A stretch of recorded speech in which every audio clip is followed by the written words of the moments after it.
Good night, ladies and gentlemen. Welcome to Pravda Live News, your number one information source for Russia. Tonight, we are covering the effect of our great leader Stalin, rapid industrialization and 5-year plans of economy and its people. Let's start with the 5-year plan.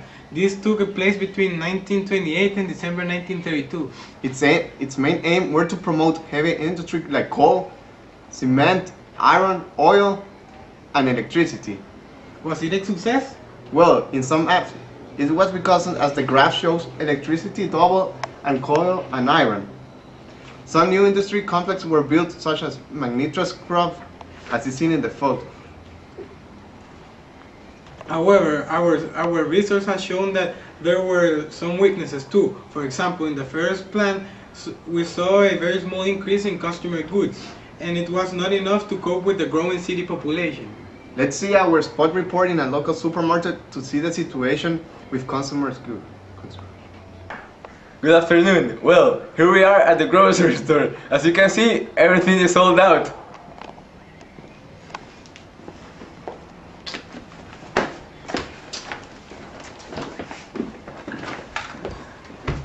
Customers are fighting viciously for the items. Whoa, all that fighting for a bottle of ketchup? Yes, that shows the magnitude of the problem. Certain. Then now let's look at the targets for the 5-year plan. Whoa, Joe, this target seems to be humongous. It seems impossible that they should be achieved. Yes, I doubt they were rational calculus, but are more product of fantasy to get people's moral high and make them work hard. Among the targets that were not fulfilled were the sulfuric acid target and other chemical targets. However, we have looked at the circumstances of the time, because at the time the Great Depression was taking place and our nation could not sell grain at a high price as we wanted. I agree, Joe. Another major problem of this plan was that there was a lack of raw materials, and competition for these materials were fierce. Yes, Daniel, actually, just some hours ago our camera caught a manager stealing raw material from a lorry to take to his factory. Let's watch the exclusive footage. Let's see.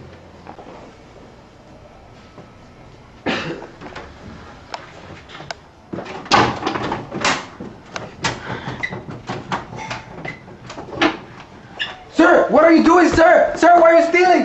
Sir, don't run! Sir, what are you doing? Holy cow! Have you seen just that?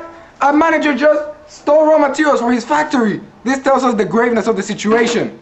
Back to studio. Whoa, incredible! A manager was stealing raw supplies from a lorry. Yes, Daniel, you haven't seen the other problems yet. In the rush of getting targets done, sometimes the finished product was low quality. Our spot on the reporter on this situation. I am here in the chair factory, and today is quality testing day.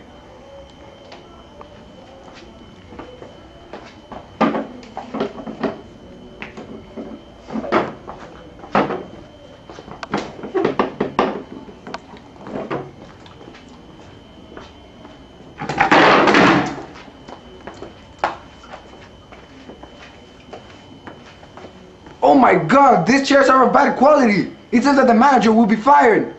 However, this is not the only plant that there has been anomalies in the finished product. Also, the tire factory and the iron factory received similar problems. I guess I'm going to go and buy some shares on that factory.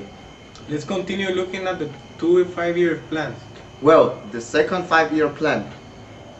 One negative characteristic of all 5-year plans was the creation of a quicksand society. This term refers to a large labor turnover in factories everywhere. Yes, research shows that the average workers change 3 times a year and were always on the run. Yes, and it was even worse with skilled workers, because every factory wanted them, and they would change jobs to anyone that gave them the best salary or the best working conditions. We have an exclusive footage of one particular case study. Mr. Nikita Yudenovic, the engineer that everybody wanted. Let's see the video.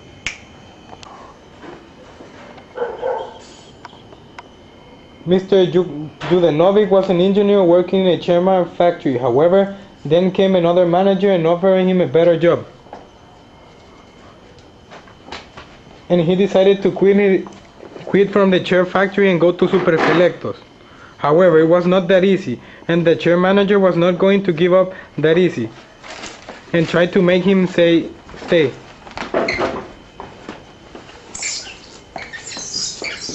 Please let me go, let me go, let me go, let me go. Ooh, sorry. Whoa, job competition is really fierce. Now, how did our government manage to respond to these labor problems? Well, Danny, at first they used a wage difference in incentives to workers that stayed in the same job for a long time and acquired skills. Also, workers were given honors like clothes or access to better shops. The managers also used the piecework, in which workers were paid according to the amount of pieces they complete.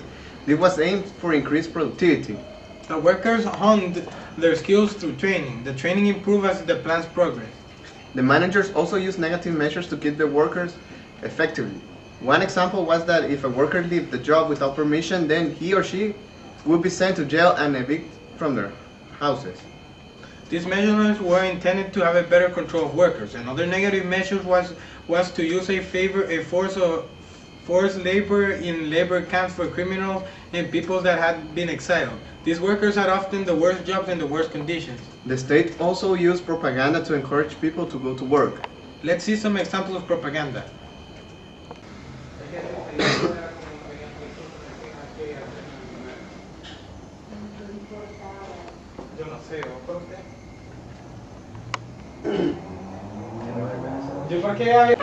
Also, people were motivated by national heroes, such as Alexei Stakhanov.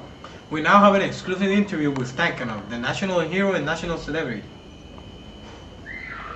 Woohoo! Stakhanov! Stakhanov! We love you! Hello, Joe and Daniel. Thank you for having me here today. We all know about your incredible minor record. Tell us how you did it. Well, I did it with hard work and determination. My main motivation was helping our Soviet revolution prosper and do my best to create the communist utopia we all want. Good job at you. First of all, workers have to be a team and never lose track of all the Russian goal, which is to create a communist world for the future. Well, Alexei, thank you for your time. Thank you. We love you, Alexei! Woohoo! Now let's continue viewing the second and third year plans. These two plans were different from the third because they both benefit from the infrastructure and labor that were created from the first 5-year plan. Heavy industry still featured strongly, but new industries were opened. This meant that there were greater emphasis on communication. Of course, especially in railways, to link the cities and the industrial center. I read that 4,500 enterprises were opened. Is this true? Of course, plus the plans benefit from some big projects such as the Industralization Dam. Let's talk about the successes of the second year's plans. Well, Joe, heavy industry benefit from plants which had set up during the first plan and now came in a stream. Electricity production expanded rapidly. Plus the increase of rain that railroads carry more materials. Another key point was that by 1937, the USSR was virtually self-sufficient in the production of machines, tools, and far less dependent on the foreign imports of machinery. It is incredible how transport and communications grew rapidly. Yes, Joe, as well as some chemical industries such as fertilizer production was growing too. Also, it's important to remark that minerals such as copper, zinc, and tin were mined for the first time. But let's focus on the negative aspects of the second year of the 5-year plan. Okay, Daniel, let's remember that by 1937 USSR witnessed an economic slowdown. Plus, consumers' industry, although they showed signs of recovery, were still bad. Let's watch the exclusive footage of grocery store. Here we are in the grocery store in the second 5-year plan. As you can see, there's more goods available.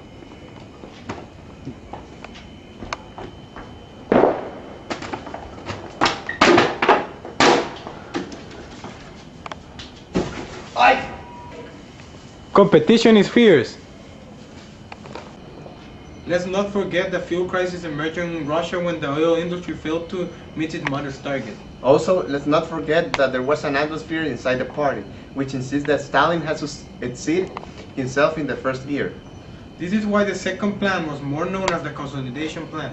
In addition to this, the year 1934 to 1936 were 3 good years. Food rationing was end and families had more disposable income. In the third five-year plan between 1938 and 1941 saw an increase in arms production because of the growing international tensions between might led to a war. Some success of this plan as it continued growth of heavy industry. Its weakness were the production of steel did not increase significantly and oil did not meet expectations, which led to a few crises. Again, the factories didn't have enough raw materials and bribery and corruption was common.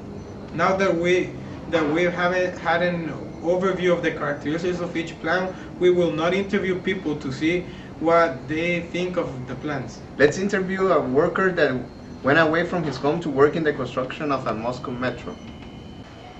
Here we are, casting from a factory. Did you support industrialization? Yes, totally. And I was not alone. There were millions of people just like me that went to work to the great projects of socialism. We all wanted to help build a better Russia for our kids, and we also want to have fixed jobs and fixed wages. Back to the studio with Joe. Well, Joe, we are here with a red specialist who is going to answer the following question. What was your job as a red specialist? Well, I was a loyal party official and professional. I was sent to factories to organize production and to make sure that the managers met their targets. I also had to supervise the workforce and come up with new ways of improving efficiency. I was also there to supervise that managers didn't commit illicit acts such as stealing from a lorry. Oh my God! Holy cow! Lastly, for certain, not least, we have a surprise for the audience. We have an exclusive interview with our great leader, Stalin.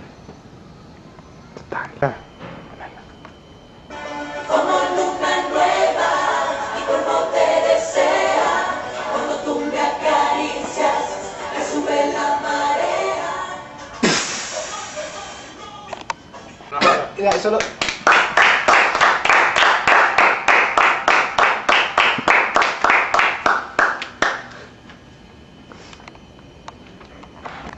Welcome, Your Excellency, Pravda. How are you today? Very well, thank you. Your Majesty, what is your general impression about the 5-year plans? Well, I think that if they have had a tremendous success, they have benefited Russia and turned it into a world of power back again. What are your thoughts about collectivization process? Well, my friend, I think that along with the 5-year plans and with my winning the leadership struggle, it is the best thing that has happened to Russia after the Tsar abdicated. What are your views of the human cost of collectivization? If when you say human cost, you talk about all the people that died, then I should tell you that their sacrifice was necessary for the well-being of our dear Russia. One's death is a strategy. 1 million is a statistic, hence. I feel that their death was only a collateral damage. If the NEP had continued, how would this affect our situation today? Let me tell you, Joe, the NEP was capitalist garbage, and that if it was continued, it wouldn't be sufficiently strong to ensure the great economic growth that we have achieved today. Also, under the NEP, or the new exploitation of proletariat,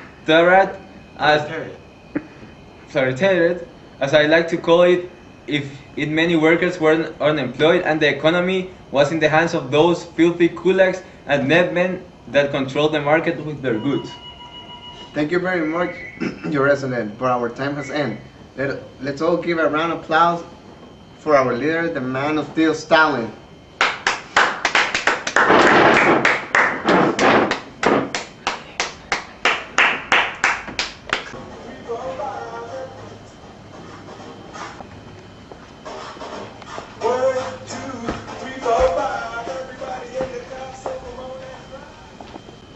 Well, ladies and gentlemen, this has been all for tonight, and we'll see you tomorrow at the same time at the same channel.